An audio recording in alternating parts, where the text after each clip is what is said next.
We begin this hour 18 with the lasting effects of Chicago's looting sprees. We're not just talking about the businesses that were hit, but for everyone who lives and works in the city. It's a tense time near the Loop and the Mag Mile. CBS 2 political investigator Dana Kozlov joins us live.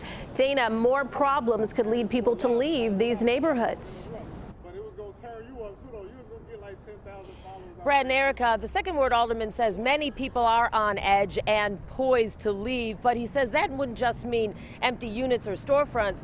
He says that could potentially gut the city's tax base, causing a citywide ripple effect.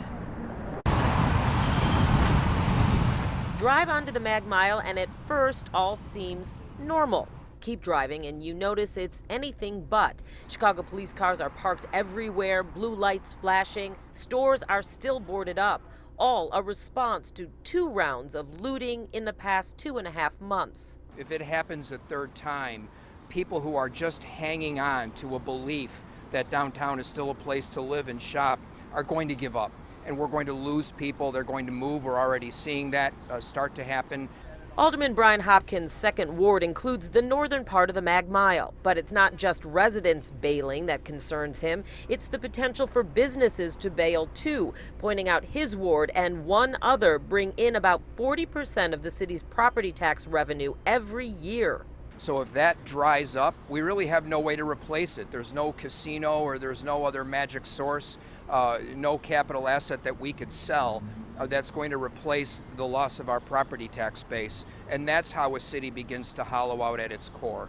I think a lot of businesses are in a wait-and-see mode. Says the Mag Mile Association's Adam Scaff when it comes to reopening or closing for good. He says many of the association's 650 members are weary and frustrated. I spoke to a store manager who told me it was easier for her to do an inventory of what was left rather than what was taken.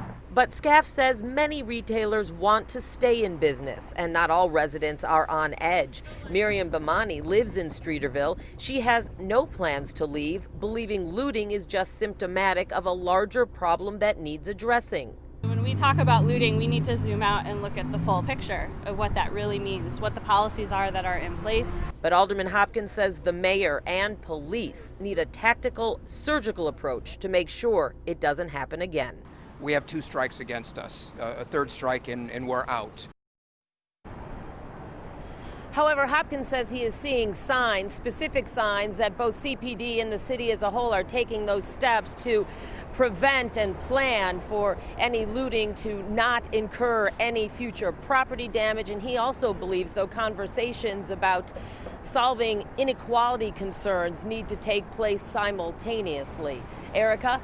So, Dana, what other factors could businesses be considering when it comes to their future and whether they will stay or go?